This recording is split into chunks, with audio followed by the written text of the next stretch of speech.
Wassalatu wassalamu ala Rasulillah wa ala alihi wa sahbihi wa mawalah wa la hawla wa la quwwata illa billah. Faqala Allah azza wa jalla: Ya ayyuhalladzina amanu taqullaha haqqa tuqatih wa la tamutunna illa wa antum muslimun. فإن أصدق الحديث كتاب الله وخير الهدى هدى محمد صلى الله عليه وسلم وشر الأمور محدثاتها وكل محدثة بدعة وكل بدعة ضلالة وكل ضلالة في النار. Ma'asyiral muslimin, jamaah sekalian yang dirahmati Allah Subhanahu wa taala. Alhamdulillah, pada malam hari ini kembali Allah Subhanahu wa taala pertemukan di Masjid Jabal Arafah, dan tidak henti-hentinya kita mendoakan kepada yang membangunnya dan juga yang memakmurkan masjid ini. Semoga Allah Subhanahu wa taala membalas dengan balasan yang lebih baik dari apa yang sudah dibangunnya. Salawat serta salam tak lupa saya haturkan kepada yang mulia alaihi salatu wassalam. Allahumma salli ala Muhammad wa ala alihi wa sahbihi wa man sara ala nahjihi ila yaumiddin. Pembahasan pada malam hari ini melanjutkan pembahasan yang kemarin, masih seputar huru-hara hari kiamat. Dan pada malam hari ini kita fokuskan kepada kisah tentang muqaddimah alamah kiamat besar, munculnya Imam Mahdi, dan juga makhluk yang paling jelek yang Allah Subhanahu wa taala ciptakan untuk memfitnah manusia, yang kita kenal di dalam Islam sebagai Dajjal. Ma'asyiral muslimin rahimani wa rahimakumullah. Sebelum saya menceritakan tentang dua manusia yang berbeda ini,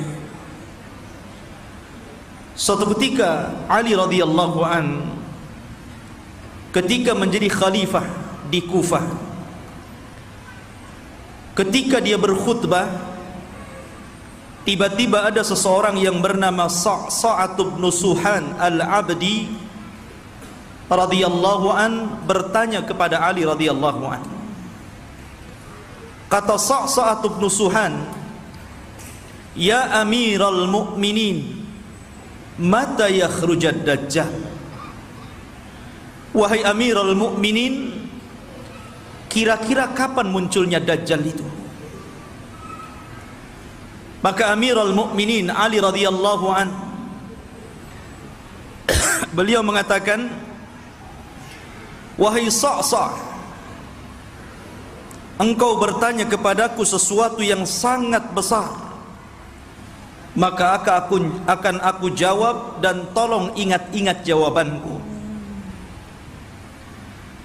Maka Ali radhiyallahu an mengatakan, "Idza amatan nasu shalawat," apabila manusia sudah mulai meninggalkan salat, wa adha'ul amanah, apabila manusia sudah melalaikan amanah, wa kana al-hilmu dha'fa wadh-dhulmu fakhra, dan ketika sifat lemah lembut sudah melemah di hati manusia, kemudian kezaliman semakin menguat dan menjadi sebuah kebanggaan, maka di situ Dajjal akan keluar. Kemudian kata Ali radhiyallahu an, "Wa umara'uhum fajarah, wa wuzara'uhum khawanah, wa a'wanuhum zalamah, wa qurra'uhum fasaqah." Dan ketika para pemimpin yang diangkat adalah pemimpin-pemimpin yang bejat, kemudian para menterinya adalah para pengkhianat-pengkhianat bangsa, dan para pendukungnya adalah orang-orang zalim, dan para ulamanya menjadi ulama-ulama ulama-ulama yang fasik, maka ketika itu Dajjal akan keluar. Kemudian Ali radhiyallahu melanjutkan, wa dhahara al-jawru wa fasaz zina wa dhahara ar-riba wa quti'atil arham. Dan ketika kezaliman dan kelaliman menyeruak di tengah-tengah bumi ini, kemudian menyebarnya zina, tampaknya riba, dan orang sudah mulai memutuskan silaturrahim, maka itu juga alamat telah dekatnya munculnya Dajjal. Kemudian kata Ali radhiyallahu an, wattukhidatil qainat wa syuribatil khumur. Dan ketika manusia sudah mulai memanggil-manggil para penyanyi untuk menyanyi, kemudian khamar diminum secara bebas. Artinya di sini ikhwatu fiddin, maka kalau itu terjadi maka telah dekat kemunculannya. Dan hari ini kita lihat anak-anak kita dicuci otaknya oleh televisi-televisi. Kemudian dibayangkan kalau dia ingin seperti selebritis fulan dan fulana, karena merasa bahwa kalau menjadi artis dan selebritis itu hidupnya senang. Kemudian kata Ali radhiyallahu an, wa nuqidatil uhud wa dhuyyatil atamat wa tawanan nas fi salatil jamaah. Kemudian ketika manusia sudah mulai tidak peduli dengan janji, mereka khianati janji-janji. Kemudian sudah lemah, orang lemah untuk melakukan qiyamul lail. Dan hari ini kita lihat ada orang ikhwatu fiddin, dia rela tidur di siang hari hanya untuk nonton bola dunia di malam hari. Bangun dia di malam hari, kopinya sampai 1 ember biar nggak tidur, dia rela seperti itu ya. Kemudian dan manusia sudah mulai lalai dan malas untuk sholat di masjid, tentu bagi laki-laki. Padahal kata Ali radhiyallahu an, perhatikan, wa zakhraful masajid wa tawwalul manabir wa halul masahif. Padahal masjid pada hari ini kita saksikan hampir semua masjid itu tidak ada yang jelek, semua bagus, besar-besar, indah-indah. Tapi kemana orang-orang yang sholat di dalamnya? Kemudian menara tinggi-tinggi, sampai sekarang mencari masjid, mengenali masjid itu lebih mudah dengan cara apa? Melihat menara. Oh, di sana ada masjid, dari mana antum tahu? Tuh menaranya.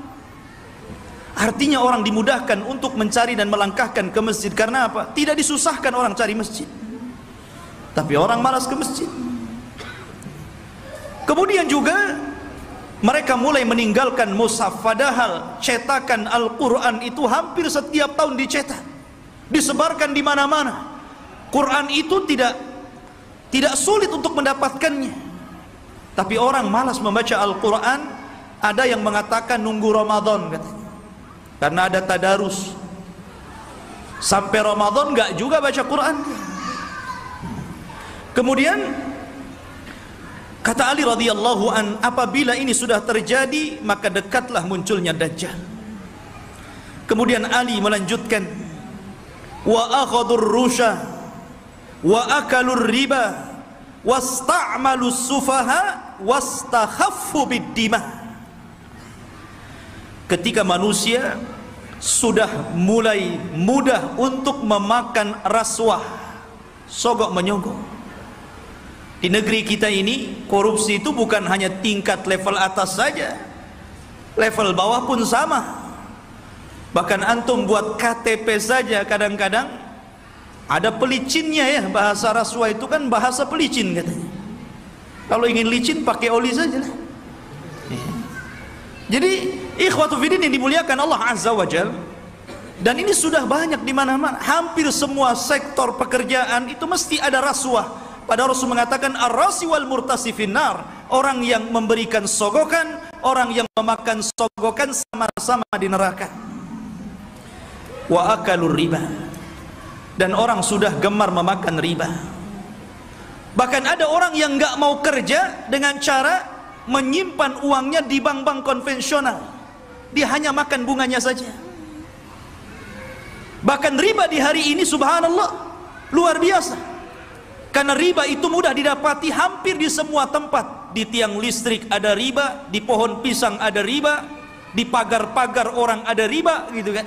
Silahkan pinjam dengan gadekan bunga kecil, katanya. Jadi semua orang terlibat dengan riba. Kemudian ketika manusia sudah mulai menjadikan para pemimpin-pemimpin yang jahil, pemimpin-pemimpin yang bukan bidangnya, dia letakkan di situ. Harusnya ketika Anda mencari pemimpin atau pengurus untuk memimpin sesuatu, cari pemimpin-pemimpin yang layak dan bisa mengurus urusannya. Contoh saja umpamanya yang paling mudah pesantren ataupun yayasan. Kadang orang-orang mencari pemimpin yang bukan orang-orang ahli agama. Macam mana orang yang bukan ahli agama memimpin pesantren yang notabene di situ diajarkan Al-Quran dan Sunnah? Jadi apa itu pesantren jadinya? Ini okelah pesantren-pesantren.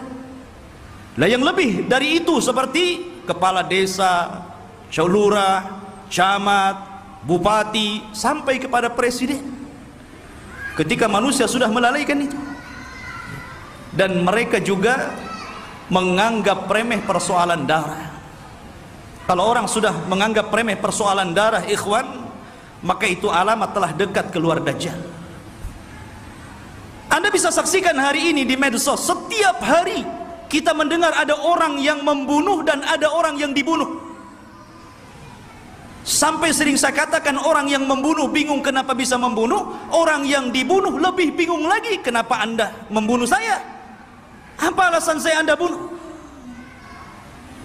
Makanya bayi-bayi yang dibuang itu kemudian meninggal dalam kardus, meninggal di solokan, meninggal di tong-tong sampah, meninggal di parit-parit, itu di hadapan Allah akan datang ke hadapan Allah dan mengatakan wal mau'udatu su'ilat bi ayyi dzambin qutilat. Atas dosa apa kau bunuh aku? Aku ini salah apa? Aku masih kecil, aku tidak mendolimi siapapun, aku masih fitrah. Kenapa aku dibunuh? Kemudian kata Ali radhiyallahu anhu, kalau sudah seperti ini dekatlah munculnya Dajjal. Kemudian kata Ali radhiyallahu anhu, wa ba'ud dina bid dunya. Dan ketika manusia sudah mulai menjual agama dengan murahnya urusan dunia.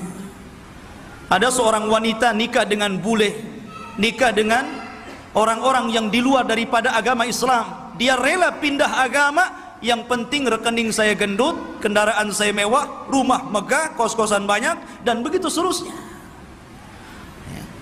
Kemudian kata Ali radhiyallahu anhu, wattajaratil mar'atu ala zawjiha hirsan ala dunya. Diperhatikan ibu-ibu.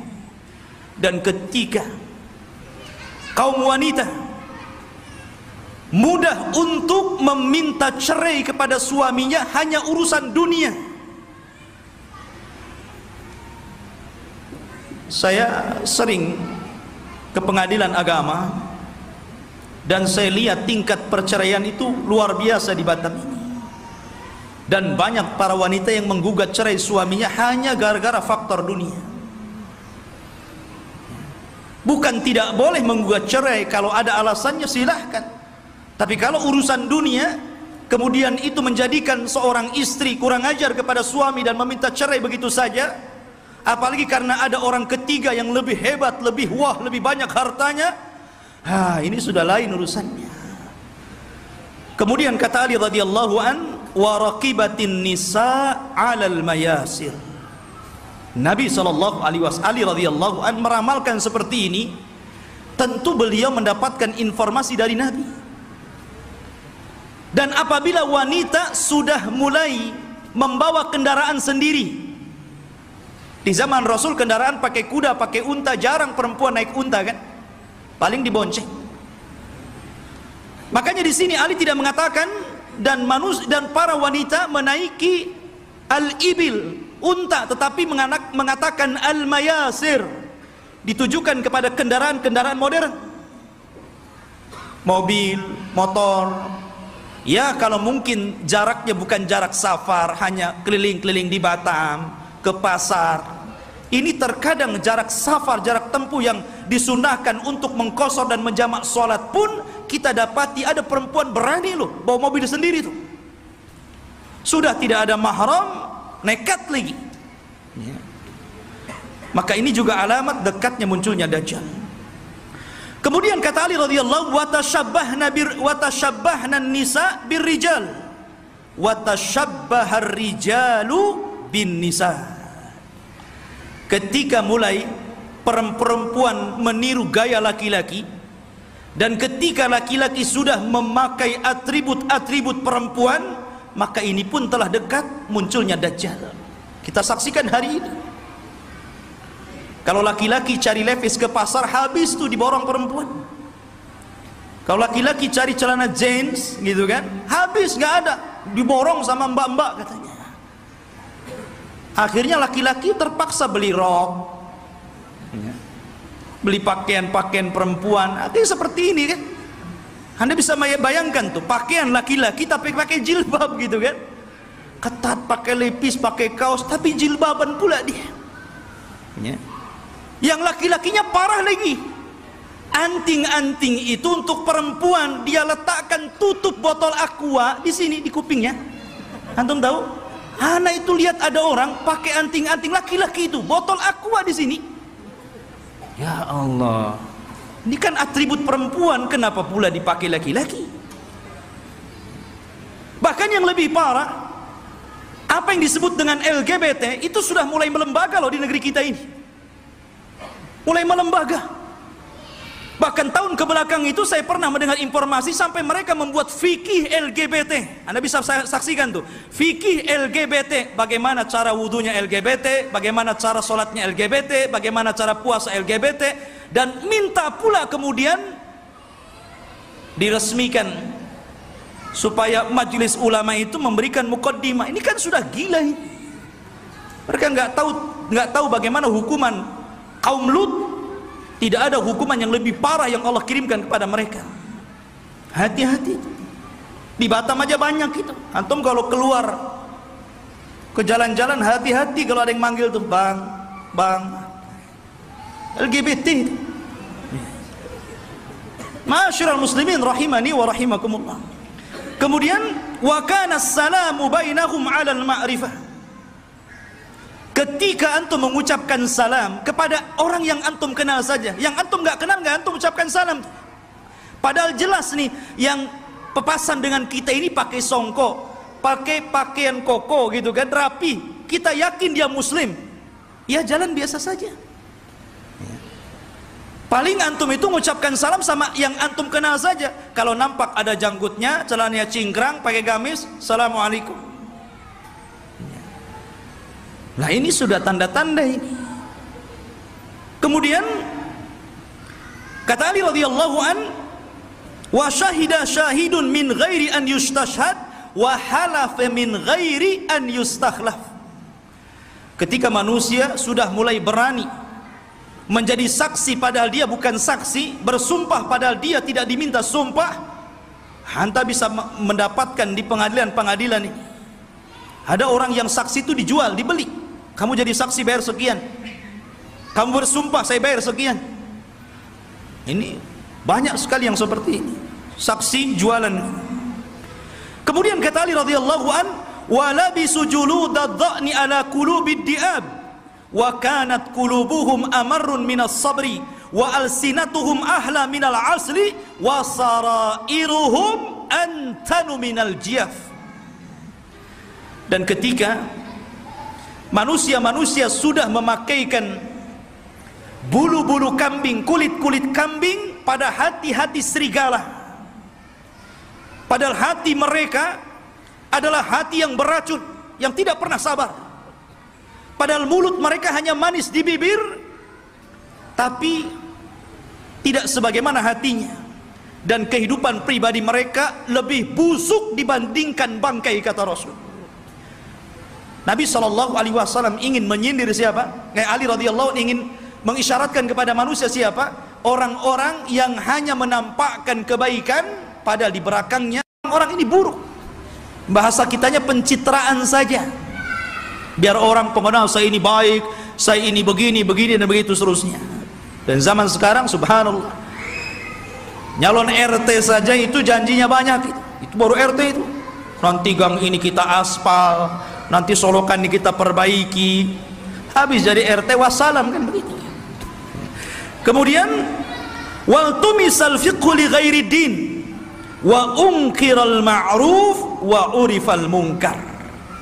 Dan ketika manusia memberikan kecerdasan mereka bukan kepada urusan agama, ketika itulah maka manusia akan mengingkari yang ma'ruf dan mereka akan cenderung melakukan mungkar. Kan banyak ikhwan, kita sebagai orang tua tentu kita bisa melihat potensi anak. Anak saya ini cerdas, hafalannya mudah, ya. Harusnya kalau orang tua sudah tahu anak ini ada bakat kecerdasan, arahkan ke agama. Mumpung mereka masih bisa merekam gitu kan. Kalau sudah tua, susah, ibarat menulis atau mengukir di atas lautan gitu kan, di atas air. Ya nggak mungkin. Tapi kalau mengukir di atas batu sih masih berbekas. Maka dari sini ketika kecerdasan bukan kepada urusan agama, tapi untuk urusan dunia, maka orang pasti akan mengingkari yang ma'ruf dan akan melakukan kemungkaran. Kata Ali, kalau sudah tersusun beberapa masalah ini, maka pasti kedekatan munculnya Dajjal sudah dekat. Fannajatun najah, hati-hati kalian, selamatkan diri kalian dan selamatkan diri kalian. Ikhwatu fiddin yang dimuliakan Allah Subhanahu wa taala, kita tahu bahwa ketika fitnah sudah menyebar di sana dan di sini, apa yang saya katakan tadi, dan hampir semua yang dikatakan Ali radhiyallahu an berlaku, dan itu kita saksikan bermunculan setiap hari, dan Anda bisa saksikan di medsos yang kita lihat setiap hari. Apa yang disebutkan Ali itu bermunculan tuh satu-satu. Lah ketika ini sudah terjadi, maka muqaddimah alamat kiamat besar akan muncul. Apa muqaddimah alamat kiamat besar? Khurujul Mahdi, keluarnya Imam Mahdi. Ini yang kita akan bahas. Ma'asyiral muslimin rahimani wa rahimakumullah, kita tahu bahwa kemunculan Imam Mahdi dan kemunculan Dajjal itu hampir beriringan. Imam Mahdi dulu, baru kemudian Dajjal. Dan Nabi SAW mengatakan Dajjal tidak mungkin keluar kecuali ala khiffatin minad din wa qillatin minal ilmi. Dajjal tidak mungkin keluar sampai manusia lemah dalam agama dan sedikit pengetahuan tentang Dajjal. Ketika orang sudah tidak berkhutbah lagi menceritakan tentang Dajjal, ketika pengajian sudah tidak disinggung lagi tentang bab Dajjal, ketika orang-orang sudah tidak peduli dengan kisah-kisah Dajjal, maka ketika manusia lalai, muncullah makhluk yang jahat ini. Ma'asyiral muslimin rahimani wa rahimakumullah, pada minggu yang lalu sedikit saya akan ulas sebelum kemunculan Imam Mahdi. Nabi SAW mengatakan, Imranu baitil maqdis kharabu Yathrib. Apabila pusat kekuatan kaum muslimin sudah dipusatkan di Baitul Maqdis, di Yerusalem, alhamdulillah, kita bersyukur kepada Allah Subhanahu wa taala. Allah telah menggagalkan keinginan barat untuk memindahkan Israel Raya di tengah-tengah kota Yerusalem. Ini sebuah nikmat. Tapi walaupun kemudian terjadi, maka itu adalah alamatul qiyamah. Itulah yang memang akan berlaku di akhir zaman. Berarti kalau ini berlaku, tanda-tanda itu semakin dekat dan dekat. Kata Nabi SAW, apabila seluruh kaum muslimin dari belahan dunia sudah mempusatkan kekuatan mereka di Yerusalem, tepatnya di Baitul Maqdis, kharabu Yasrib, ketika itu kota Yasrib, kota Madinah dan Mekah akan ditinggalkan manusia.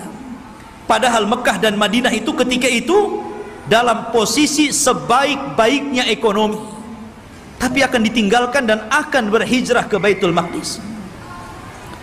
Wa kharabu Yasrib khurujul malhamah, dan ketika Yasrib roboh, Madinah roboh, kosong, tidak ada orang karena hijrah semua ke Syam, maka ketika itu muncullah malhamatul kubra, perang besar. Malhamah itu diambil dari kata-kata lahmun. Lahmun itu artinya daging. Kenapa kemudian peperangan disangkut pautkan dengan daging? Karena ketika itu peperangan, setelah orang melakukan peperangan dengan alat-alat canggih, maka alat-alat itu kemudian dimusnahkan, maka kembali peperangan menjadi peperangan kembali ke alat-alat tradisional. Boleh jadi mungkin diawali dengan perang nuklir dulu, karena masing-masing negara punya nuklir gitu kan, masing-masing negara punya rudal, punya senjata hebat. Boleh jadi mukaddimah peperangan ini dilakukan dengan cara perang teknologi dulu. Setelah kemudian hancurnya negeri-negeri, senjata pun sudah tidak ada lagi, hanya bangkai-bangkai besi-besi tua, disitulah kemudian peperangan akan kembali ke perang tradisional. Disinilah pembenaran sabda Nabi SAW, agar anda melatih diri dengan cara berkuda, dengan cara menombak, dengan cara memanah, dengan cara berpedang, karena perang akan kembali ke zaman itu. Ma'asyiral muslimin, kemudian wa khurujul malhamah, apabila telah nampak malhamah, orang berperang dengan pedang sehingga daging tercabik-cabik dan melayang kemana-mana, darah muncrat kemana-mana, ketika terjadi malhamatul kubra, atau dalam bahasa barat Armageddon gitu kan, dalam masalah bahasa kita malhamatul kubra, maka ketika itu kaum muslimin menguasai Konstantinia. Apa Konstantinia? Konstantinia adalah Konstantinopel, akan dikuasai. Di mana Konstantinopel itu? Di Turki sana. Jadi kaum muslimin akan menguasai sampai ke sana.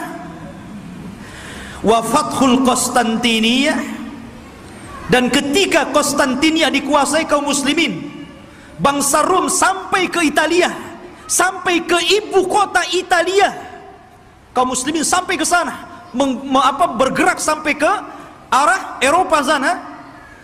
Maka disitulah kata Nabi SAW, wa fathul Konstantinia khurujud dajjal, ketika kaum muslimin memenangkan perang besar, perang Konstantinia, maka ketika itu munculnya dajjal. Ma'asyiral muslimin rahimani wa rahimakumullah, kita tahu bahwa pusat kekuatan kaum muslimin, saya katakan kelak akan berada di Palestina, tepatnya di Yerusalem, Baitul Maqdis. Semua kaum muslimin, tentara-tentaranya dari berbagai macam negara akan bergabung di situ. Maka disitulah ikhwatu fiddin, barat ini punya kepentingan. Mereka hendak menghancurkan bangsa-bangsa yang menurut mereka itu sangat kuat dan tidak bisa dikalahkan oleh sendiri. Maka akhirnya mereka melakukan perdamaian bersama kaum muslimin untuk sama-sama menyerang bangsa-bangsa yang menurut orang-orang Romawi itu sangat berbahaya bagi mereka dan juga kaum muslimin. Maka berdamailah ketika itu kaum muslimin dengan orang-orang barat, dan hari ini juga berdamai, ya kan? Kita tahu Liga Arab, mereka ada hubungan dengan barat, entah secara ekonomi, politik atau yang lainnya, itu namanya perdamaian juga. Tapi di akhir zaman, yang namanya perdamaian itu tentu setelah adanya peperangan. Kalau tidak ada peperangan, mau damai apa? Perang dulu baru damai ya. Makanya Nabi SAW mengatakan, tastalihuna antum warrum sulhan aminah. Kalian kaum muslimin di akhir zaman akan berdamai dengan orang-orang Nasrani, orang-orang Romawi. Dan ketika itu orang-orang Romawi aktsarun nas, orang yang paling banyak pasukannya. Mereka tuh banyak sekali. Cuman masalahnya, kalau memang orang-orang Nasrani itu mereka kuat, kenapa tidak langsung menyerang kaum muslimin? Karena kaum muslimin itu walaupun sedikit ditakuti oleh orang-orang kafir. Lihat di zaman Rasul, perang Badar 300 melawan 1300, menang. Lihat perang Mu'tah. Antum tahu perang Mu'tah? Perang Mu'tah itu perang di mana kaum muslimin berhasil memerangi orang-orang Romawi.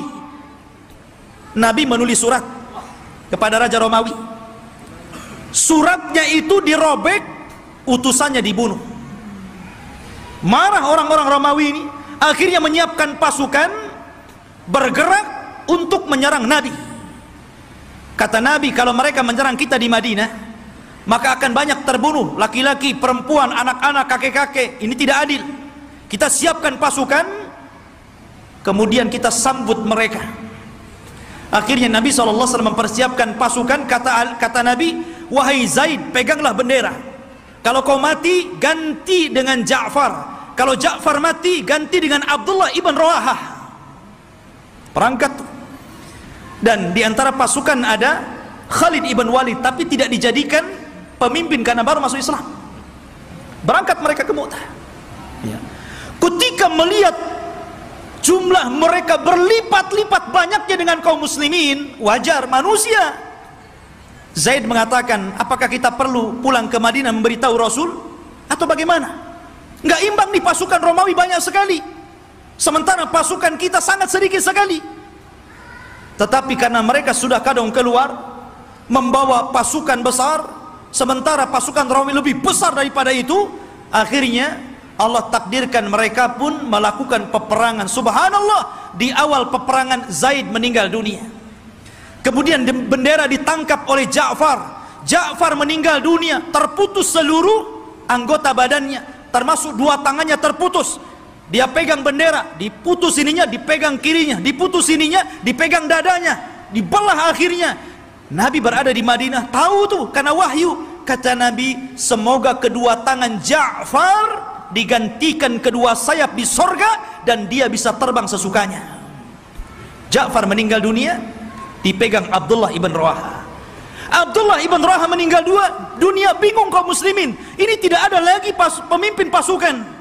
Maka mereka melirik kepada Khalid ibn Walid. Akhirnya dipegang dialah.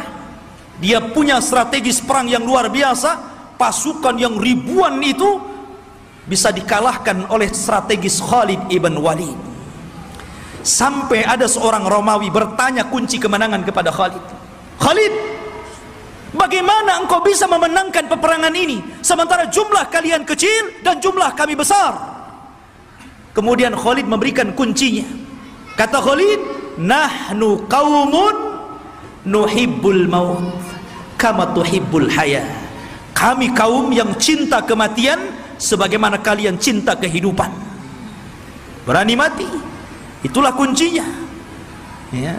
Ma'asyiral muslimin rahimani wa rahimakumullah. Lah, perang ini akan berlaku kelak di akhir zaman. Tetapi orang-orang Islam akan bergabung dan melakukan perdamaian bersama orang-orang Romawi, kemudian akan menyerang sebagian. Ada yang memprediksi maksudnya yang diserang adalah negara-negara yang mereka berada di benua Asia. Ya, mungkin Cina, mungkin Korea, mungkin negara-negara, kita tidak tahu, Allahu a'lam. Karena Rasul tidak menyebutkan negara mana yang diserang. Rasul hanya mengatakan watagzuna aduwan miwaraihim. Kalian akan berperang dengan musuh dari belakang kalian. Tidak disebutkan siapa mereka. Tetapi perang ini adalah gabungan pasukan kaum muslimin dan Romawi menyerbu negara itu dan dimenangkan. Ketika dimenangkan ini akhirnya saling mengklaim. Kata orang Nasrani, ini kemenangan kami. Kata orang Muslim, tidak, ini kemenangan kami. sehingga muncullah satu orang Romawi, satu orang Salibi mengatakan ghalabas salib, ghalabas salib, ghalabas salib. Sungguh kami salib yang menang, kami salib yang menang, kami salib yang menang. Datanglah seorang muslim mengatakan balillah ghalab, bahkan Allah yang memenangkan perang ini. Akhirnya saling berdebat, terjadilah perkelahian, maka sang salib orang Nasrani dibunuh kaum muslimin. Dari sinilah orang-orang Romawi berkhianat. Berkhianat. Padahal mereka tertulis melakukan perjanjian itu 10 tahun. Ada yang mengatakan di tahun ketiga, ada yang mengatakan di tahun kelima, mereka berkhianat. Atas pengkhianatan inilah, maka kemudian mereka hendak menyerang kaum muslimin, menyiapkan pasukan besar. Dan kaum muslimin butuh pemimpin untuk melawan Romawi. Dari sinilah apa yang kita bahas malam ini, khurujul Mahdi, muncul Imam Mahdi untuk melawan orang-orang Romawi. Ma'asyiral muslimin rahimani wa rahimakumullah. Kalau kita cerita Al-Mahdi Al-Muntadhar, Imam Mahdi yang kita tunggu-tunggu kemunculannya, Nabi SAW menyebutkan sifat-sifatnya. Kenapa Nabi SAW menyebutkan sifat-sifatnya? Agar supaya tidak ada orang yang mengaku sebagai Imam Mahdi, kan disebutkan sifat-sifatnya. Anda tidak bisa tahu-tahu saya Imam Mahdi. Kayak di Indonesia ini ada satu orang, satu waktu dia ngaku Imam Mahdi, satu waktu ngaku Nabi, satu waktu ngaku Nabi Isa. Oh, hebat. Dan itu hanya ada di Indonesia. Ya. Siapa dia? Lia Aiden. Antum pernah kenal kasusnya Lia Aiden? Sampai di penjara. Rupanya anaknya juga ngaku Nabi. Lihat masyarakat muslimin. Dan itu hanya ada di Indonesia. Ya. Belum lagi di Jawa Barat. Ada orang namanya Cecep. Orang Jawa Barat kan Cecep tuh namanya. Aja Cecep. Ya. Ngaku Nabi juga. Nabi Cecep namanya. Nabi Cecep, subhanallah. Ya. Kemudian belakangan ada namanya Ahmad Musaddiq. Sampai gempar. Ya. Banyak di negeri kita ini ngaku Nabi. Ya. Kalau di Batam saya belum dengar. Di Batam ini ada yang ngaku orang bisa melihat Allah aja itu. Tapi bayar 500 katanya. Ya. Jadi intinya bahwa Imam Mahdi ini dijelaskan sifatnya, dijelaskan tanda-tanda kemunculannya, dan dia disabdakan Nabi SAW, laulam yabqa minad dunya illa yaumun, kalaulah usia dunia ini hanya tinggal satu hari saja, la tawwalallahu dzalikal yaum, pasti Allah akan lamakan hari itu selama-lamanya, hatta yab'atsa rajulan min ahli baiti, sampai Allah akan utus seorang laki-laki dan dia keturunanku, yuwatiu ismahu bi ismi wa isma abihi bismi abi, di mana nama dia sama dengan namaku Muhammad, bukan Lia. Ya. Bapaknya Abdullah, bukan Aiden. Ya. Jadi Muhammad bin Abdillah Al-Hasani, keturunan Hasan, Al-Alawi, keturunan Ali. Artinya dia keturunan cucu Rasul, Hasan bin Ali. Dan ini Imam Mahdi ahli sunnah. Berbeda dengan Imam Mahdi Syiah. Mereka menganggap Imam Mahdi Syiah itu keturunan Husain. Namanya Muhammad juga, tetapi Muhammad Hasan Al-Ashkari namanya. Katanya waktu kecil disembunyikan di satu tempat di gua di daratan Irak, namanya Sirdab. Jadi ada satu gua Sirdab, di situ ada lubang kecil, kemudian orang ngeker ke dalam gitu kan, dan mengetuk-ngetuk pintunya, ukhruj ya Mahdi, ukhruj ya Mahdi. Itulah orang Syiah. Setiap hari ada yang menggedor-gedor pintu, keluar wahai Mahdi, keluar wahai Mahdi. Yang enggak keluar enggak ada Mahdinya. Ya. Ma'asyiral muslimin rahimani wa rahimakumullah. Maka Al-Mahdi itu keturunan Hasan. Maka yang disebutkan oleh banyak para ulama, salah satunya Syekhul Islam Ibn Taimiyah, kemudian juga muridnya Al-Imam Ibnul Qayyim rahimahullahu taala, ketika menjelaskan tentang kenapa Imam Mahdi keturunan Hasan, karena Allah memuliakan Hasan ketika dia menyerahkan kekuasaan kepada Muawiyah untuk menjaga darah kaum muslimin, maka keturunannya Allah muliakan akan menjadi imam yang belum sempat dicicipi oleh nenek moyangnya Hasan bin Ali. Padahal Hasan bin Ali sudah jadi presiden di zaman itu, tapi cuma 6 bulan saja melihat ada gelagat pergerakan kaum muslimin pembela Ali akan perang lagi dengan Muawiyah, dia tidak mau ada pertumpahan darah. Akhirnya dia ngalah, dia yang menyerahkan kekuasaan kepada Muawiyah, engkau saja yang jadi raja, yang jadi rakyatnya.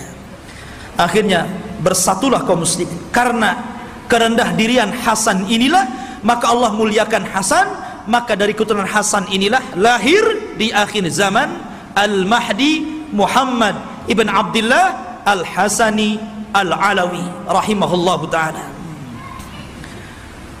Kok rahimahullah ta'ala belum muncul, afwan ya. Hafizahullahu ta'ala. Taib Khotufidin yang dimuliakan Allah subhanahu wa ta'ala, beliau dilaqabi Al-Mahdi. Al-Mahdi artinya orang yang diberikan petunjuk. Dan dia Allah perbaiki dalam satu malam. Dia tidak tahu kalau dia akan jadi pemimpin. Dia seorang thalabul ilmi, ahli ibadah. Dia tidak tahu kalau dia akan diangkat. Tiba-tiba ketika dia dari Madinah ke Mekah untuk haji gitu kan, orang-orang memandang bahwa dia itu ada kelainan. Orang ini luar biasa, punya wibawa, taat beribadah, sehingga orang-orang Allah lembutkan hatinya, diarahkan agar memilih orang ini dan dibaiatnya. Pada awalnya dia menolak. Dia menolak. Siapa saya? Saya bukan siapa-siapa. Kenapa anda memilih saya untuk menjadi pemimpin kalian? Tapi kemudian dia pun istikharah di malam hari itulah Allah perbaiki dia dalam satu malam. Allah berikan ilmu, kecerdasan, kepemimpinan, subhanallah, sehingga dalam satu malam kun fayakun. Idza arada syai'an an yaqula lahu kun fayakun. Kalau Allah menghendaki sesuatu, tinggal katakan kun fayakun, jadi dia. Kemudian pembaiatan kepada Imam Mahdi inilah tersebar, sampai akhirnya datang tentara dari Syam untuk membunuh Imam Mahdi yang ada di Mekah. Berangkat mereka pasukan itu. Tapi ketika mereka sampai di Baida antara Mekah dan Madinah, Allah kirimkan gempa yang sangat besar sehingga mewafatkan dan menghancurkan mereka. Kata Nabi SAW, sebelum datang tanda-tanda kiamat akan muncul, maka akan terjadi 3 gempa. Gempa dari arah timur, gempa dari arah barat, dan gempa di Jazirah Arab. Inilah gempa di masa Imam Mahdi, menghancurkan semua pasukan yang akan menyakiti Imam Mahdi, sampai orang yang jalan pun ikut mati, orang yang mau dagang ikut mati. Sehingga Aisyah bertanya kepada Rasul, wahai Rasul, bagaimana orang yang ikut mati yang tidak bersalah dan hendak membunuh Imam Mahdi itu? Kata Nabi SAW, yub'atsu yaumal qiyamah ala niyatihim. Mereka akan dibangkitkan pada hari kiamat sesuai dengan niat mereka. Intinya ikhwatu fiddin, Imam Mahdi ini kemudian dibaiat di depan makam Ibrahim, di depan Ka'bah. Kemudian berangkat dari Mekah ke Madinah dan diikuti oleh pasukan yang sangat besar. Kemudian mereka hijrah ke Syam, bergabung dengan pasukan yang sudah siap tempur melawan orang-orang Romawi. Akhirnya ketika sampai di Syam, mereka membaiat Imam Mahdi, dan disitulah mulai peperangan besar. Perang besar Malhamatul Kubra. Ma'asyiral muslimin rahimani wa rahimakumullah. Dan kita tahu bahwa Imam Mahdi ini berkuasa atau diberikan kekuasaan oleh Allah Subhanahu wa taala tidak lama. Antara 7 sampai 8 tahun saja, ada yang mengatakan sampai 9 tahun. Dan dalam kekuasaan kaum muslimin, Imam Mahdi itu betul-betul membawa perdamaian, keadilan, kesuburan, bahkan saking adilnya Imam Mahdi, Allah turunkan berkahnya dari langit karena dia telah berhukum dengan hukum Allah. Kata Allah, walau anna ahlal qura amanu wattaqau lafatahna alaihim barakatim minas sama wal ard. Kalaulah sebuah penduduk sebuah negeri beriman, bertakwa, maka Allah Subhanahu wa taala akan kirimkan berkah langit dan berkah bumi. Ini terjadi di kekuasaan Imam Mahdi. Kaum muslimin harta dibagi rata sehingga tidak ada miskin, tidak ada kaya, semua sama. Imam Mahdi berhukum dengan hukum Allah, dan dia menggunakan khilafah dengan khilafah minhaj nubuwah. Ma'asyiral muslimin rahimani wa rahimakumullah. Lah ketika Imam Mahdi memimpin pasukan ini, kemudian Imam Mahdi berhasil menyerang orang-orang Romawi sampai ke jantung kotanya. Kemana? Ke Itali. Romawi di mana? Di Itali. Jadi bergerak dengan pasukannya sampai menyerbu orang-orang Romawi itu sampai ke jantung kotanya, ke Itali sana. Ketika menang dalam peperangan, para sahabat sudah merasa kaya dengan harta rampasan perang. Karena kalau perang itu ikhwan, kalau musuh kalah kan semua jadi milik kaum muslimin. Tanah milik kaum muslimin, rumah milik kaum muslimin, kendaraan milik kaum muslimin, kaya. Ya. Makanya tidak ada bisnis yang lebih menguntungkan kecuali perang. Kalau menang dapat segalanya, kalau kalah ya matilah tuh. Artinya di sini ikhwatu fiddin yang dimuliakan Allah Azza wa Jalla, maka ketika sudah sampai dimenangkan itu, mereka berada di Eropa, itu berada di Itali, dan dimenangkan kaum muslimin, maka mereka sedang beristirahat di bawah pohon zaitun sambil menggantungkan pedang-pedang mereka, menunjukkan perang hari itu bukan dengan rudal, bukan dengan nuklir, tapi kembali ke pedang, kembali ke panah, kembali ke tombak, kembali ke kuda, kembali ke unta, persis di zaman Rasul. Disitulah syaitan datang, kemudian berteriak bahwa Dajjal telah muncul di Syam dan membawa pasukan dan akan masuk ke rumah-rumah mereka. Oh, mendengar itu, maka Imam Mahdi mengutus 10 orang yang berkuda. Kata Nabi SAW, aku kenal siapa nama-namanya, aku kenal bagaimana kudanya, dan mereka adalah sebaik-baik penunggang kuda pada hari itu. Itu Rasul yang mengatakan. Jadi mereka diutus Rasul untuk membenarkan apakah kedatangan Dajjal itu memang ada ataukah hanya isu. Jadi 10 orang ini yang sudah dijanjikan oleh Nabi SAW, kelak Imam Mahdi akan mengutus 10 orang. Rasul tahu namanya, Rasul tahu kudanya, dan mereka adalah penunggang-penunggang yang terbaik ketika itu. Berangkatlah 10 orang ini ke Syam. Rupanya tidak benar, tidak ada pasukan Dajjal yang akan menyerbu rumah-rumah mereka. Tapi memang pada hari itu Dajjal muncul. Dajjal muncul pada hari itu, tapi tidak menyerang rumah-rumah mereka, sehingga mereka bergerak tuh, pasukan kembali ke Syam. Disinilah bermula kisah Dajjal. Bicara tentang Dajjal ikhwatu fiddin yang dimuliakan Allah Subhanahu wa taala, Dajjal itu adalah makhluk Allah Subhanahu wa taala. Dia bukan Tuhan. Dia adalah keturunan dari Bani Adam. Bukan setan, bukan jin, bukan juga iblis. Bahkan dia lebih hebat daripada jin, lebih hebat daripada setan lagi. Tapi dia keturunan Bani Adam. Ma'asyiral muslimin, suatu ketika Nabi SAW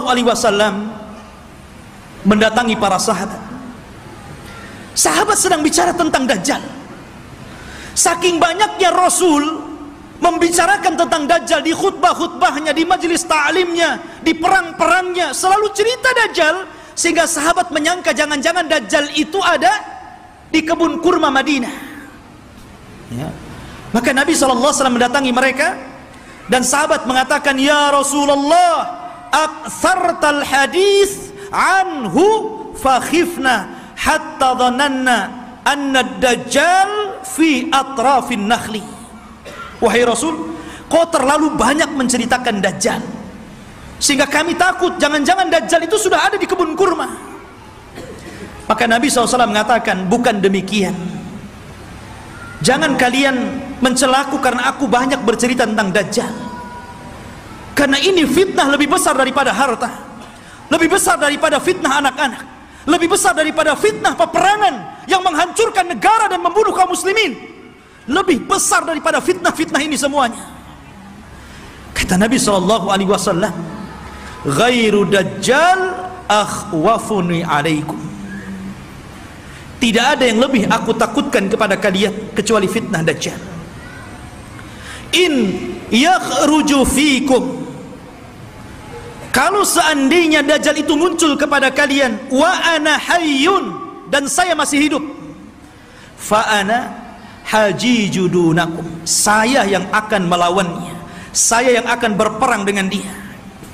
Akan tetapi kata Rasul, iyakhruju fikum wa ana mayyitun, kalau Dajjal keluar kepada kalian dan saya sudah mati, fakullu nafsin dha'iqatul maut, setiap jiwa pasti mati.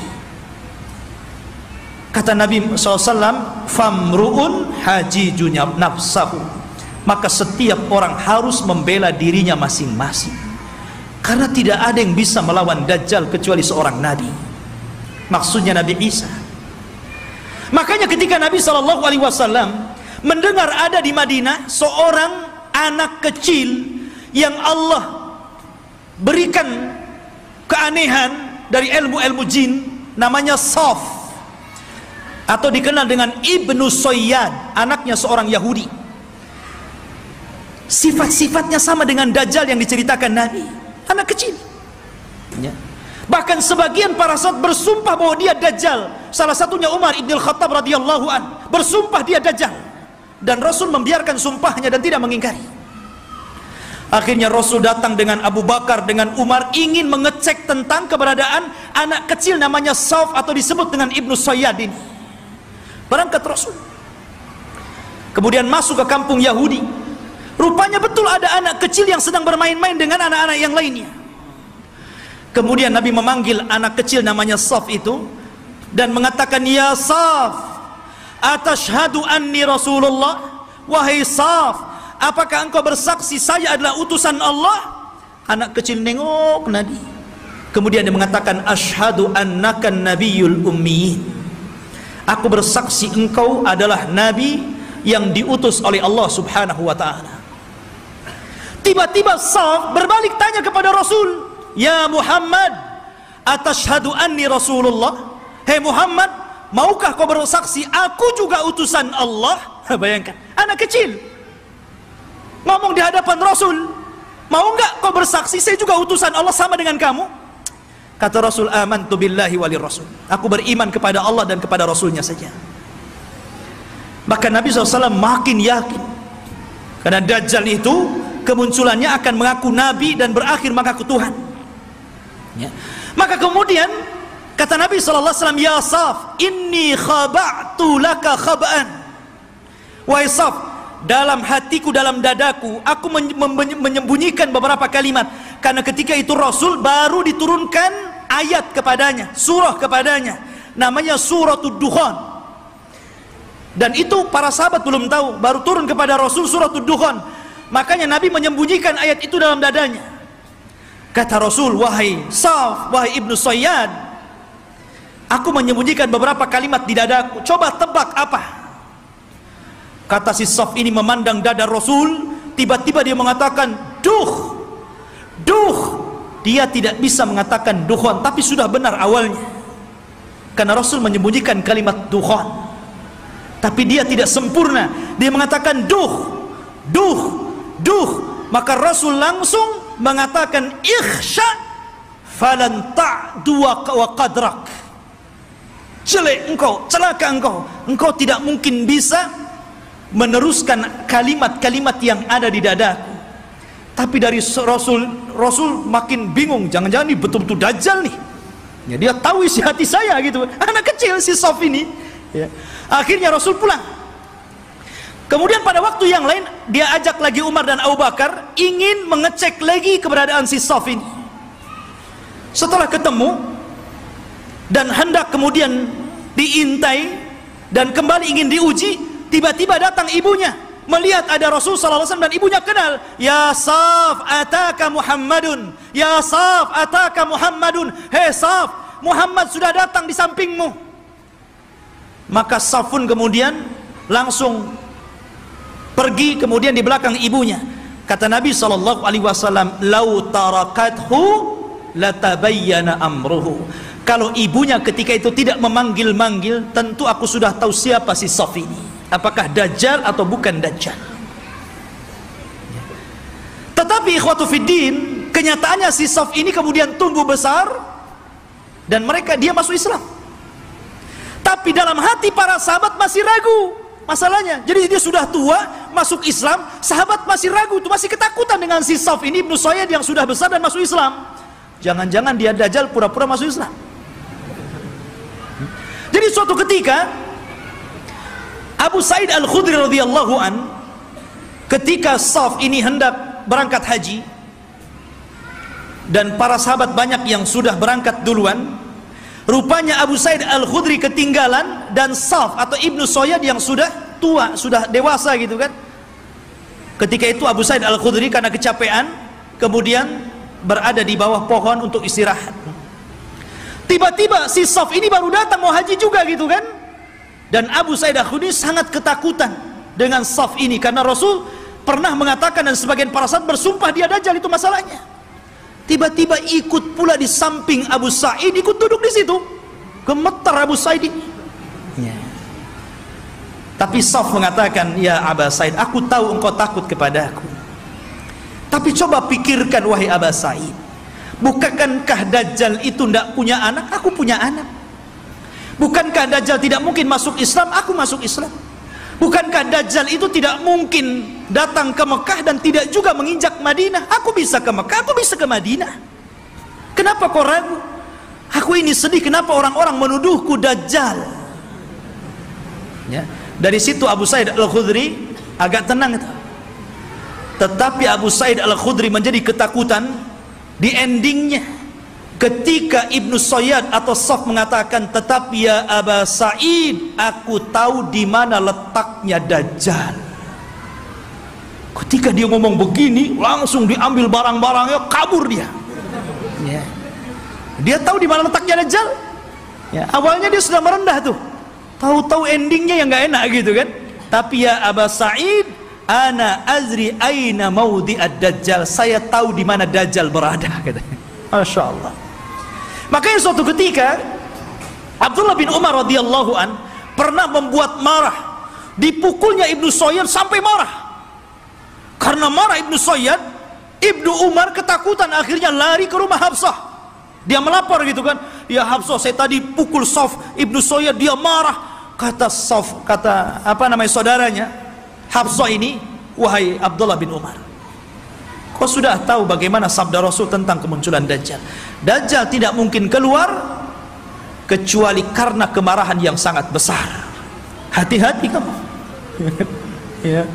Dari situ ikhwatu fillah yang dimuliakan Allah Azza wa Jalla, sehingga para ulama ini mengatakan Saf ini Dajjal atau bukan. Tetapi pendapat yang kuat, boleh juga dia Dajjal, tapi Dajjal min dajajin, Dajjal yang lainnya. Karena Rasul mengatakan di akhir zaman akan muncul dajjaluna kadzabuna salasuna kulluhum yad'una annahum nabi. Akan muncul zamannya di mana dajjal para pendusta 30 orang akan mengaku dia nabi. Maka mungkin boleh jadi salah satunya adalah Ibnu Sayyad. Karena Ibnu Sayyad tidak dikisahkan meninggalnya, tiba-tiba dia hilang begitu saja. Ya. Ma'asyiral muslimin, ataupun mungkin dia jasus, mata-matanya Dajjal, kita tidak tahu. Tapi yang jelas Dajjal itu sudah ada. Di zaman Nabi SAW sampai ada kisah yang luar biasa dari seorang sahabat namanya Tamim ibnu Aus Ad-Dari. Tamim ibnu Aus Ad-Dari ini masuk Islam belakangan, 2 tahun sebelum wafatnya Rasul. Di tahun ke-9 Hijriah dia baru masuk Islam. Dan dia seorang pelaut. Jadi suatu ketika Tamim Ad-Dari ini banyak berjasa juga dalam Islam, walaupun dia tidak lama berjumpa dengan Rasul, tapi dia orang yang menerangi masjidnya Rasul dengan pengalamannya, dan dia pula yang membuat mimbar Rasul. Ini Tamim ibnu Aus Ad-Dari ini. Ya. Jadi suatu ketika sebelum dia masuk Islam, dia berlayar ke lautan. Tidak tahu di laut mana, karena kemunculan Dajjal itu tidak jelas. Cuman Rasul mengatakan dari arah timur kota Madinah. Ketika Rasul, apakah di laut Syam? Tidak. Apakah di laut Yaman? Tidak. Lalu di mana? Dari timur Madinah. Dari timur Madinah, yang mungkin mengarah ke Irak, ke Iran, begitu kan? Karena Dajjal juga akan muncul di situ. Jadi Tamim ibnu Aus Ad-Dari ini berlayar. Tiba-tiba diombang-ambingkan dengan 30 awaknya. Kemudian terdampar di satu tempat, semuanya hutan belantara. Ada yang mengatakan di laut Yaman. Jadi ketika dia merasa, ini saya sudah mati atau belum? Rupanya belum mati. Maka dengan pasukannya masuk ke dalam hutan.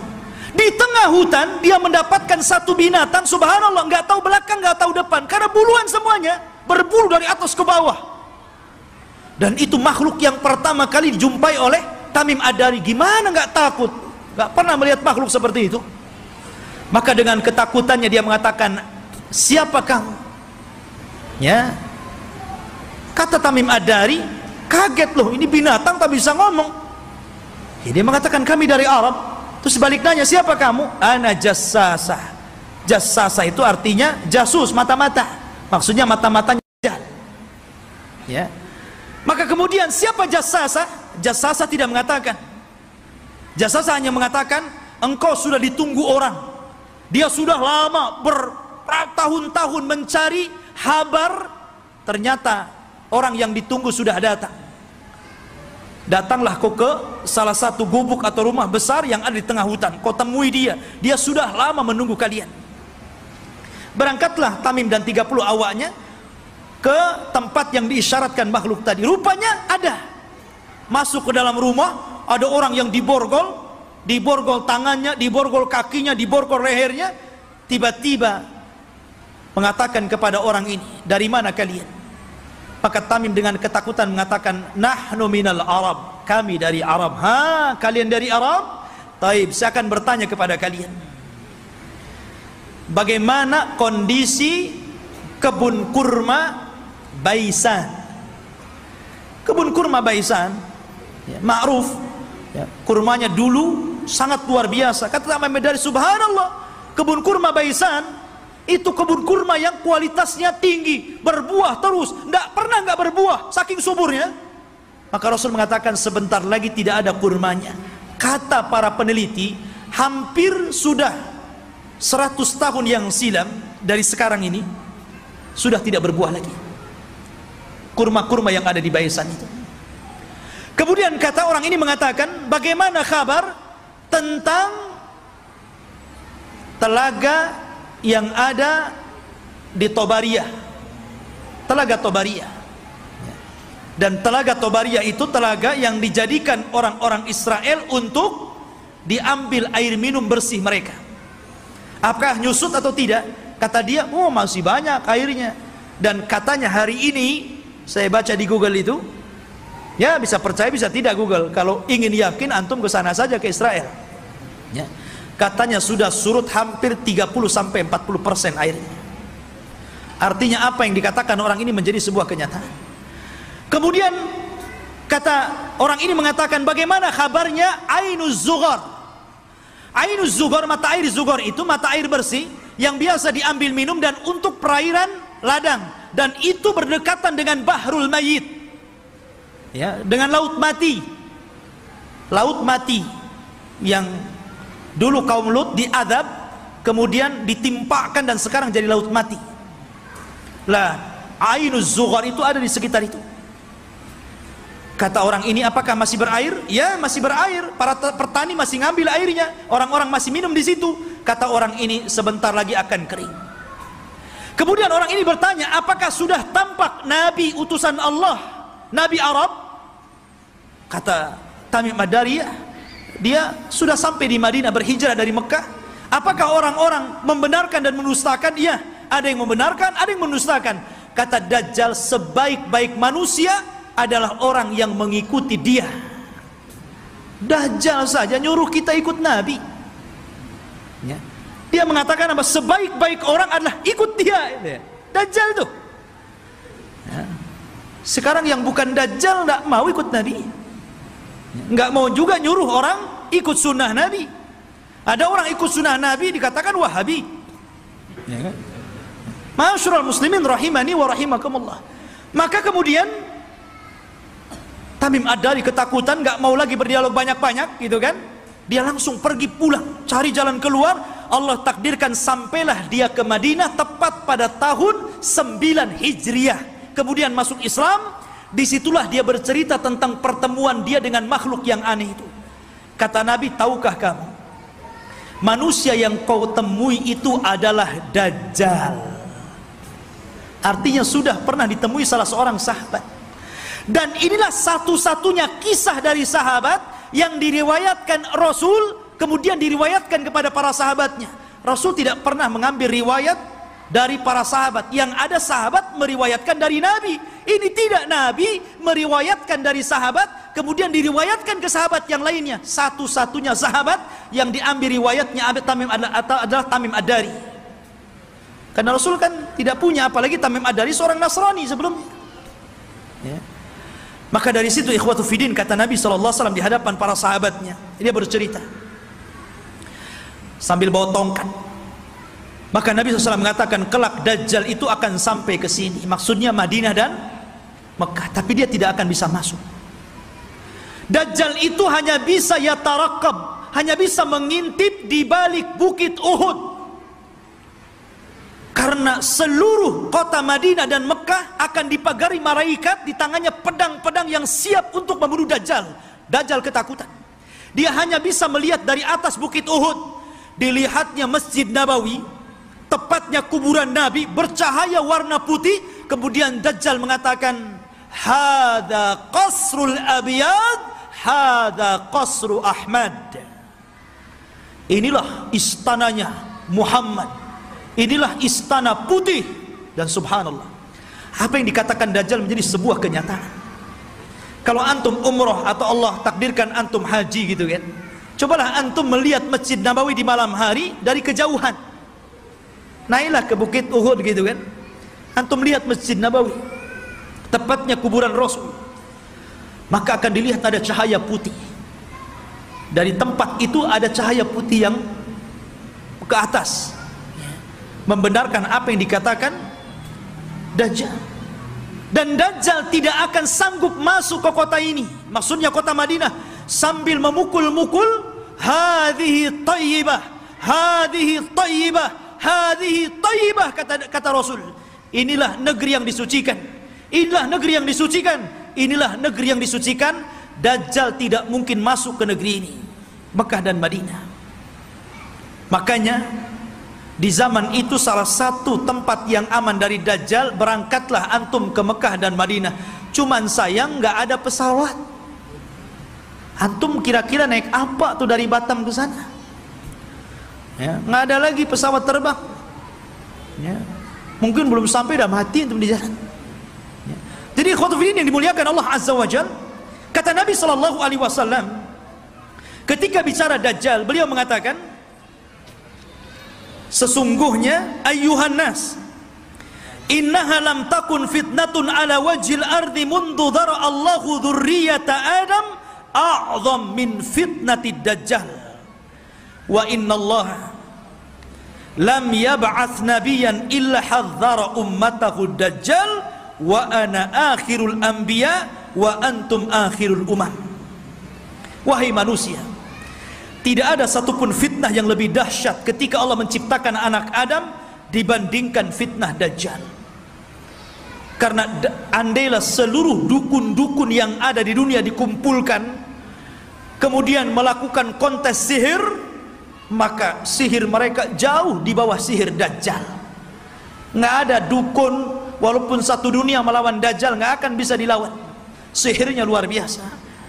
Ya, itu dukun tuh memang luar biasa sihirnya. Diberikan oleh Allah Azza wa Jalla kekuatan sehingga orang mudah untuk percaya bahwa dia Tuhan kita. Itu masalahnya. Kalau tukang sihir itu kan ma'ruf di zaman Nabi Musa. Justru ketika Nabi Musa menampakkan mukjizatnya, semua tukang sihir beriman kepada Musa, walaupun belakangan dibunuh semua oleh Fir'aun. tapi mereka orang yang dimasukkan ke dalam sorga padahal tidak pernah sujud kepada Allah sedikit pun, karena beriman kepada Musa. Ya. Lah kata Nabi SAW, sejak zaman Adam dilahirkan dan anak cucunya sampai hari ini, tidak ada fitnah yang lebih besar daripada fitnah Dajjal. Dan tidak ada satupun Nabi yang Allah utus kecuali memperingatkan umatnya tentang kemunculan Dajjal. Nabi Syuaib memperingatkan umatnya tentang kemunculan Dajjal. Nabi Saleh, Nabi Yakub, nabi-nabi yang lainnya, Nabi Ibrahim, Nabi Sulaiman, Nabi Daud, dan seluruh para nabi, mereka mengingatkan tentang kemunculan Dajjal. Kalau seluruh para nabi dan rasul mengingatkan akan kemunculan Dajjal, termasuk juga Nabi kita Muhammad SAW, maka cukuplah ini bukti bahwa fitnah Dajjal itu sangat dahsyat, karena seluruh para nabi memperingatkannya. Ini antum harus paham. Ya. Ma'asyiral muslimin, sedikit kita mengenal ciri-ciri Dajjal. Dajjal itu keriting rambutnya. Bukan berarti yang keriting dia Dajjal.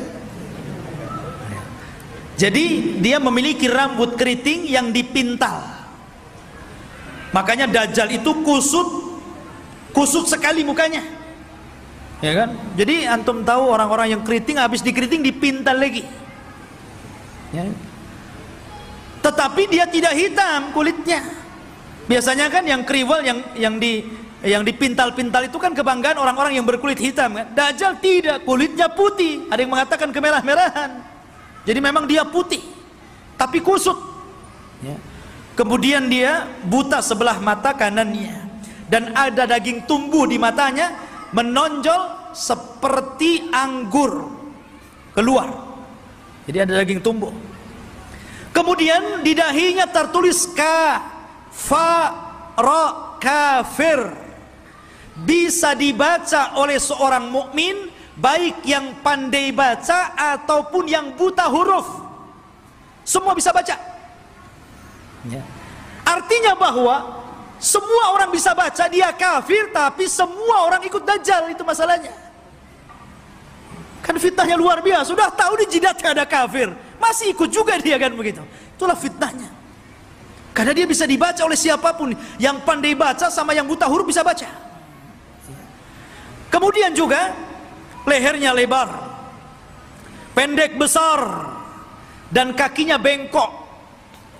Kakinya itu kayak busur panah, jalannya jelek sekali. Dan dia matanya sebelah awar.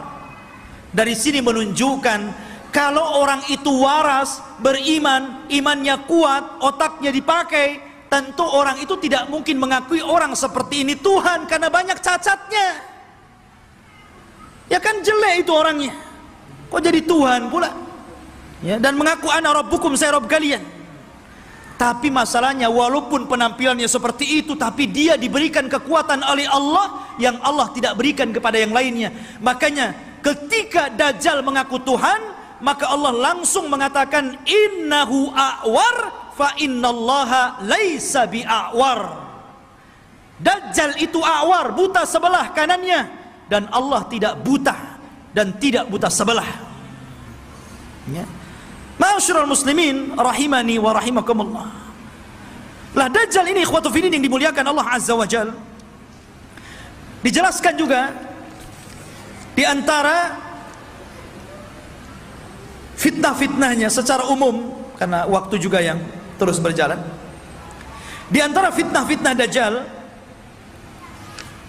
yang paling besar adalah mengaku nabi. Kemudian setelah itu mengaku Tuhan. Ini fitnah yang paling besar.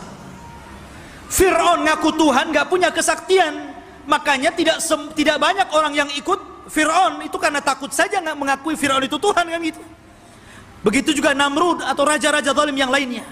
Tapi Dajjal ini bukan karena takut, karena takjub dengan kehebatannya, makanya orang banyak yang ikut Dajjal. Anda bisa bayangkan Dajjal ini datang ke negeri yang rusak, anggaplah kayak Suriah gitu kan, udah roboh, sudah nggak bisa lagi dibangun, nggak mungkin lagi mau berapa ratus tahun lagi membangun kota ini.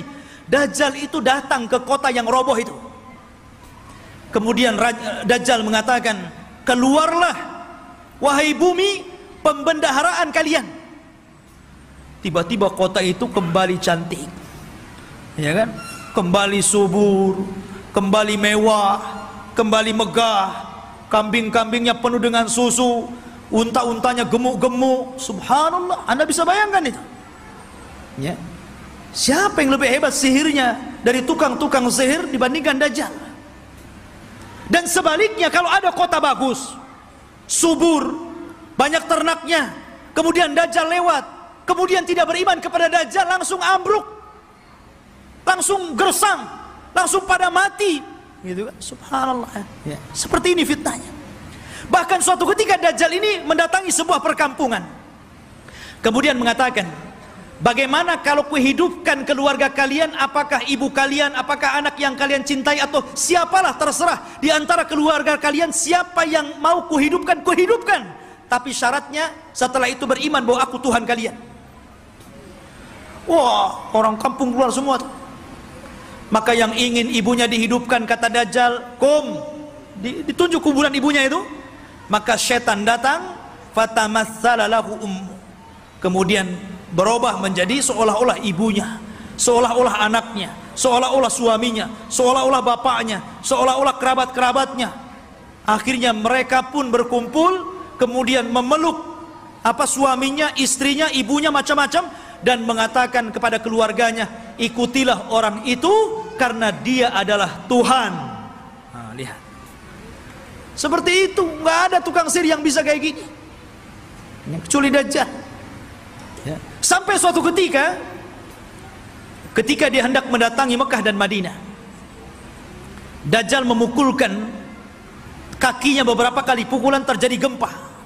Akhirnya seluruh orang kafir dan munafik yang ada dalam Madinah keluar semuanya. Ketika itu ada anak muda yang kuat imannya menantang Dajjal. Dia cari Dajjal di kerumunan pasukannya yang diikuti 70 orang-orang Asfahan, Yahudi Asfahan. Dan mereka menggunakan selendang-selendang yang hari ini orang-orang Yahudi memakainya, toyalis. Selendang yang dipakai di bahu-bahu mereka itu, toyalis namanya, ya. Lah kemudian anak muda ini ditangkap oleh tentara Dajjal. Kemudian ditanya, mau kemana mau kamu? Saya mau ketemu rajamu Dajjal. Di mana dia? Akhirnya dihadapkan. Kemudian Dajjal memerintahkan pasukannya untuk memukuli. Habis dipukuli dihadapkan kepada Dajjal. Kemudian Dajjal memerintahkan algojonya untuk menggergaji. Digergaji jadi dua tuh, dari atas kepala pertengahannya sampai ke muka, sampai ke belah jadi dua. Habis belah jadi dua, Dajjal berjalan di tengah-tengahnya. Kemudian mengatakan kepada pengikutnya, kalau aku hidupkan dia, makin yakin engkau dengan aku bahwa aku Tuhan kalian. Semua mengatakan, ya engkau Tuhan kami. Maka Dajjal mengatakan, kum. Akhirnya jadi satu lagi itu tubuhnya, ya, kayak punya ilmu rawa rontek, ya, jadi satu itu, ya. Kemudian setelah itu Dajjal sudah menghidupkan lagi. Semua orang berteriak, antal ilah, engkau adalah Tuhan. Maka Dajjal mengatakan kepada anak muda ini, maukah engkau bersaksi bahwa saya adalah Tuhan kalian? Maka anak muda ini ternyata tidak mengatakan, saya semakin yakin anta dajjalul kadzdzab, saya semakin yakin engkau itu Dajjal, pendusta yang disabdakan Rasul sallallahu alaihi wasallam. Oh, marah Dajjal. Akhirnya Dajjal mengambil pisau dan hendak membunuhnya, tapi tidak bisa karena takut kelemahannya diketahui orang-orang. Akhirnya dia pegang tubuhnya dan dilemparkan ke dalam api. Tapi anak muda ini sempat berteriak, engkau tidak akan bisa membunuh kecuali diriku, yang lain tidak bisa, ya. Ma'asyiral muslimin rahimani wa rahimakumullah. Dari sini menunjukkan bahwa luar biasa Dajjal ini. Lah Dajjal ini akan memimpin pasukan besar. Makanya orang-orang Yahudi mereka bermimpi kalau terbentuk Haikal Sulaiman dan robohnya Masjidil Aqsa, kemudian berkumpulnya pasukan, mereka mengatakan, kami sedang menunggu Mesius kami. Mesius itu bahasa mereka, bahasa kita Dajjal, bahasa kita Dajjal. Makanya kalau kita melihat simbol Zionis itu kan gambar mata gitu. Walaupun Zionis itu sudah tidak asli lagi Yahudi, Karena Zionis itu tidak berpegang dengan Taurat, tapi berpegang dengan Talmud. Talmud itu Taurat yang sudah dirobah-robah, yang kemudian menjadi protokoler Yahudi, harus begini, harus begini, harus begini. Itu Talmud, bukan Taurat. Mereka mengklaim saja Taurat, lahirlah agama Zionis ini. Ya. Intinya bahwa kenapa orang-orang Yahudi bermimpi untuk merebut Yerusalem? Ya tadi, karena di situ mereka memimpikan bahwa Mesius akan datang kepada mereka dan akan memimpin mereka. Ini dibenarkan dalam Islam, karena Dajjal itu akan muncul di situ dan akan dibunuh juga di situ, di Babil Lud atau gerbang Lud, yang sekarang menjadi kota yang diagungkan orang-orang Israel, di tengah-tengah Israel, Babil Lud itu, dan Dajjal akan dibunuh di situ. Makanya ikhwatu fiddin ini dimuliakan, wajar kalau orang-orang Yahudi berusaha untuk menguasai dunia, karena mereka bermimpi bahwa Dajjal akan memimpin mereka. Tapi mereka tidak paham bahwa apa yang mereka mimpikan juga ada dalam Islam, dan kita tidak mimpi, ini sebuah kenyataan bahwa Imam Mahdi akan muncul dan akan menjadi musuhnya Dajjal di akhir zaman dan akan berperang. Cuman karena Rasul yang pernah mengatakan, kalau aku hidup di zaman kalian, aku yang akan menghadapinya, tapi kalau aku mati, tidak ada yang bisa untuk membunuhnya kecuali seorang nabi.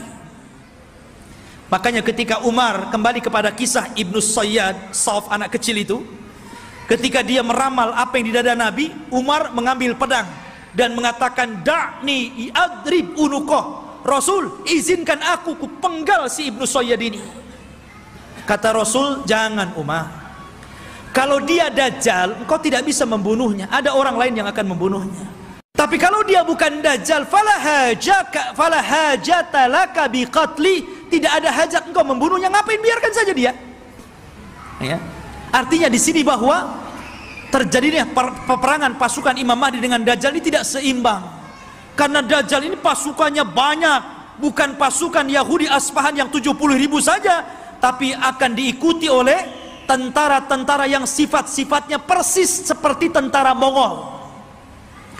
Belum lagi para wanita, belum lagi pasukan-pasukan yang lainnya. Sehingga Imam Mahdi terdesak sampai akhirnya sembunyi di Bukit Saina, di Bukit Tur, berhari-hari, berbulan-bulan sampai habis bekalnya. Ketika pasukan sudah putus asa dan mengatakan, wahai imam, kalau kami terus di sini kami mati kelaparan, berarti mati kita mati konyol. Ya, bagaimana kalau kita besok bergerak, kita lawan saja, apa yang terjadi terjadilah. Kan begitu. Akhirnya kemudian Imam Mahdi sepakat dengan pasukannya, setelah sholat subuh mereka siap bergerak, apapun yang akan terjadi tetap perang bersama Dajjal. Rupanya Allah takdirkan, disitulah langit digelapkan. Setelah langit digelapkan, tiba-tiba ada cahaya, rupanya dari dua malaikat yang mengapit seseorang yang nafasnya bisa membunuh sejarak sekian dan sekian kalau dihirup orang kafir. Dialah Nabi Isa bin Maryam. Turun, kemudian turun sampai berada di tengah-tengah pasukan Al-Mahdi Al-Muntadhar. Ketika itu sudah azan dan siap sholat, maka melihat bahwa yang turun adalah Isa Al-Masih. Maka Imam Mahdi menyuruh agar dia menjadi imam sholat, tapi menolak. Setiap kaum ada amirnya, maka engkau amir kaum itu, maka kaulah yang sholat. Maka Imam Mahdi menyolati, kemudian Nabi Isa sholat di belakangnya. Ini menunjukkan kalau andai kata Isa dan Musa hidup di zaman sekarang, Anda mengikuti Nabi Musa dan Isa, Anda akan sesat. Isa saja sholat di belakang Imam Mahdi, ya, karena tidak berhak menyebarkan agamanya. Maka setelah sholat itulah, subhanallah, Isa mengusap wajah-wajah pasukan Imam Mahdi dan menyebutkan tingkat derajat mereka di sorga. Wallahi, tidak ada manusia yang lebih bahagia dibandingkan orang yang diusap wajahnya oleh Isa, karena disebutkan derajatnya di sorga. Subhanallah, ya. Dan itulah pasukan yang tersisa. Karena pasukan ini kan ada yang gugur, ada yang melarikan diri. Yang sepertiga pasukan melarikan diri. Kata Rasul, yang melarikan diri Allah tidak akan memberikan tobatnya kepada mereka. Yang sepertiga yang gugur, maka kata Rasul, mereka adalah sebaik-baik syuhada. Dan yang sepertiganya yang ikut Imam Mahdi inilah yang terus berperang sampai akhirnya melawan Dajjal. Ketika itu Isa memberikan pilihan dan mengatakan, ukhayyirukum bisalas, aku berikan 3 pilihan kepada kalian. Pilihan yang pertama, kalian tidak usah berperang, di sini saja bersembunyi. Aku akan berdoa kepada Allah, Allah kirimkan gempa sehingga menenggelamkan seluruh pasukan Dajjal sak-dajjal-dajjalnya.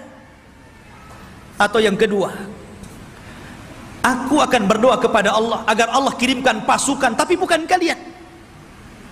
Pasukan inilah yang kelak akan membunuh Dajjal, dan kalian tidak perlu capek, sembunyi saja di sini. Atau yang ketiga, besok kita berangkat, saya pimpin kalian, kita lawan Dajjal, dan aku akan berdoa kepada Allah, semoga tangan-tangan Yahudi dan seluruh pengikut Dajjal tidak sanggup mengangkat pedangnya sehingga engkau tinggal mudah menebas lehernya. Yang ketiga yang enak nampaknya, ya. Akhirnya mereka memilih yang ketiga itu, ya. Diambilnya yang ketiga.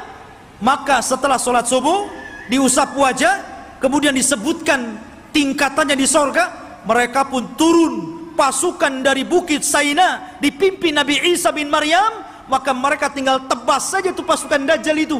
Akhirnya karena terjadi kelemahan, seluruh pasukan Dajjal tunggang langgang, lari ke sana kemari, sembunyi di batu. Batu bisa bicara, hei Muslim, Yahudi di belakang, bunuh dia. Senang, ada dia, bunuh, gitu kan. Masuk gua ngomong, masuk pohon ngomong. Tidak ada satupun makhluk kecuali dibuat bicara oleh Allah. Bagaimana Allah hinakan itu? Mereka nggak bisa sembunyi. Mau sembunyi di mana? Semua makhluk Allah bicara. Hei Muslim, ini Yahudi, bunuh di sini. Ya. Akhirnya mereka lari ke sebuah pohon yang dijanjikan bahwa pohon itu bisa melindungi mereka. Kata Nabi SAW, kecuali satu pohon mereka tidak akan bicara, mereka akan melindungi orang-orang Yahud, dan pohon itu disebut Gharqad namanya, pohon Gharqad. Makanya sekarang karena hadis ini sudah bocor sampai ke Israel, maka orang Israel membuat perkebunan sehijau-hijaunya dengan pohon Gharqad. Tapi sayang kemarin kebakaran, nanam lagi, ya, mudah-mudahan kebakaran lagi, ya. Masyaallah muslimin. Tetapi dulu saya pernah mendengar ada orang cerita tentang beberapa tokoh-tokoh di Jawa Timur kalau tidak salah, berkumpul mereka membicarakan tentang fatwa pohon Gharqad. Karena bentuk pohon Gharqad ini hampir mirip dengan cemara, ya. Sehingga kemudian sebagian mereka mengatakan bahwa jangan-jangan cemara itu adalah Gharqad. Sampai akhirnya ada yang memberikan ide, bagaimana kalau kita tebang semua pohon cemara itu, katanya, biar nggak ada orang Yahudi sembunyi di Indonesia, katanya. Bukan cemara, bukan Gharqad, ikhwan. Cemara ya cemara, biarkanlah cemara itu untuk penghijauan, gitu kan, ya. Jadi ikhwatu fillah ini dimuliakan. Jadi pohon Gharqad itulah yang tidak akan bicara. Makanya orang Yahudi mengembangkan pohon ini di mana-mana. Tetapi Dajjal berhasil dibunuh oleh Nabi Isa di Babul Lut. Babul Lut, benteng Lut yang sekarang jadi kota di Israel. Disinilah Nabi Isa mampu membunuh Dajjal, memenggal kepalanya, kemudian mengatakan kepada pasukan Yahudi dan Nasrani, inilah kepala kalian, inilah pemimpin kalian, sudah kubunuh. Dari situ mereka menyerah. Lah yang tersisa dari orang-orang ahli kitab, dari orang Yahudi dan Nasrani, akhirnya mereka beriman kepada Allah lewat perantara Isa, tapi bukan ikut agama Isa sebagaimana prasangka Nasrani. Mereka ikut agama Muhammad lewat perantara Isa, dan itu diisyaratkan dalam Al-Quran, wa im min ahlil kitab illa la yu'minanna bihi qabla mautihi. Dan sebagian ahli kitab kelak akan beriman kepada Allah dan agama Muhammad sebelum wafatnya Isa bin Maryam, karena Isa akan berkuasa selama 40 tahun. Rupanya fitnah tidak berhenti, ya. Nanti kita ceritakan fitnah yang lebih besar, yang lebih hebat lagi. fitnah yang kita kenal dengan Ya'juj dan Ma'juj. Kisahnya luar biasa, ya. Kisah Ya'juj dan Ma'juj itu luar biasa sekali untuk kita ceritakan, dan insya Allah kita lanjut pada minggu depan. Wallahu alam, kita cukupkan sampai di sini, mudah-mudahan ada manfaatnya. Subhanakallah bihamdika, asyhadu an la ilaha illa anta, astaghfiruka wa atubu ilaik. Allahu ta'ala alam. Assalamualaikum warahmatullahi wabarakatuh.